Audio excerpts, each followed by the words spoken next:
Pork stick naman ang i-share ko sa inyo. Ayan, ang ating kompletong ingredients. Yung ating pork.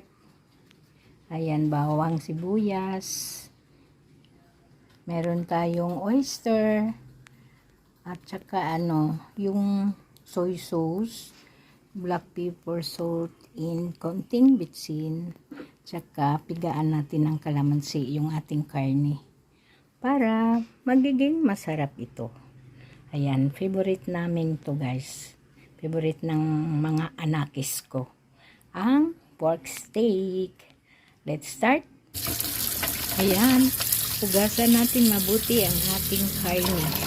And then, patuyuin bago natin timplahan. Ayan, timplahan natin ang ating pork chop.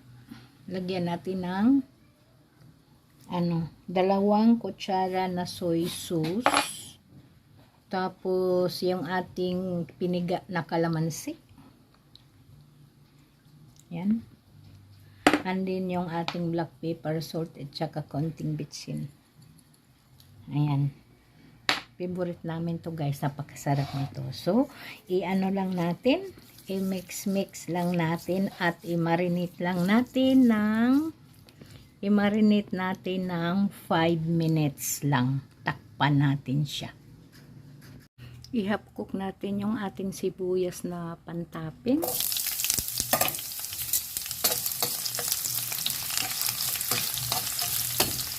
Yan. Maya tanggalin na natin. At i-perito na natin yung ating pork chop. Ito na, tinanggal ko na. At iperito na natin yung ating pork.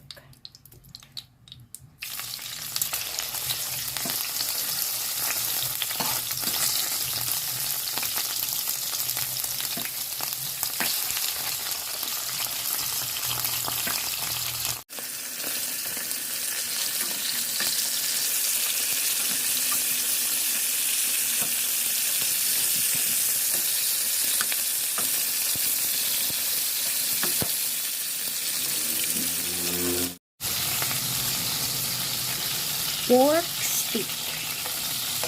Masarap ito guys. Ayan. Ganyan-ganyan lang natin.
Tingnan na natin guys.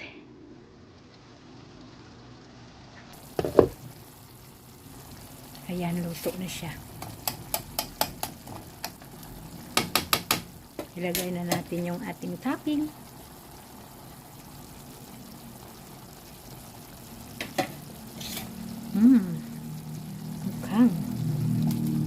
Mukhang nakakasarap. Ayan, masarap siya guys. Tikman na natin.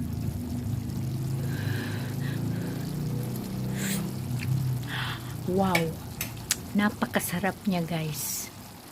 Gustong gusto to namin ang lasa niya guys. Basta may kalamansi. I like it. Ang sarap. So kung nagustuhan nyo guys, don't forget to like and share.